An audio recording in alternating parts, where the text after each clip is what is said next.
Use of auxiliary verb have in order to make correct sentences and correct grammar structure. He has worked hard. So the form of have has changed to has because it is the third person he. He has worked hard. If it was the first person, then it would be I have worked hard. But without the auxiliary verb have, the sentence would not be correct. For example, if we omit has, then it would be he worked hard. The sentence is correct by itself. He worked hard. But it is not telling us what tense is it.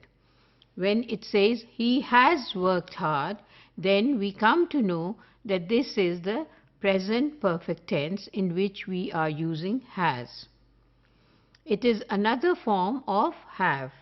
He has been working hard. So, because there is ing with the verb work and it has also been attached to it, the helping verb again, it becomes he has been working hard. If we wanted to change it to the past perfect continuous tense, we can make it he had been working hard. So then that would become past perfect continuous tense. But without using the auxiliary has, have or had, we will not be able to identify what is the tense, what is the time when this utterance is being made. We will not be able to recognize and identify any tense without the use of auxiliary verb. I have to be there by 5 o'clock. So this means it is a present perfect tense in which it is being said, the time is identified that somebody has to be there by 5 o'clock. So it is a present perfect tense being shown by the use of have, the auxiliary verb. He has to move the furniture himself. Again, a present perfect tense, has is being used instead of have because it is the third person. If it was the first person or the second person, let us see how will we use the verb have in order to make a sentence correct. If it was I have to move the furniture myself. If it was second person, then it would be you have to move the furniture yourself. Then there is the example of the third person plural, they. They don't have to go early.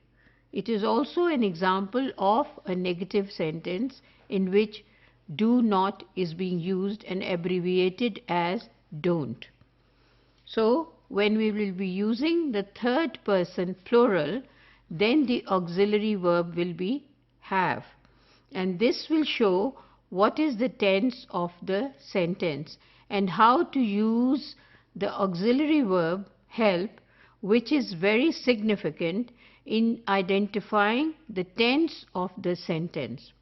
It tells us how the sentence is formed and what is the correct grammar structure in order to show the tense in a sentence. That is why all the auxiliaries, which are supposed to be helping verbs, and by these helping verbs the sentence are formed and they take the shape of correct grammar structure, are considered to be very significant and important for the learners to begin with when they start learning the grammar in English language. All these exercises need to be learnt and exercised throughout the educational sector, starting from the primary to middle, secondary and even at adult level, because the grammar is to be practiced again and again. Very little things, very small things in the grammar structure make a big difference in the formation of the sentences and giving meaning to the sentences in order to have the correct identification of the tense and the time, and also about giving the true meaning in the circumstances which something is being uttered or written down.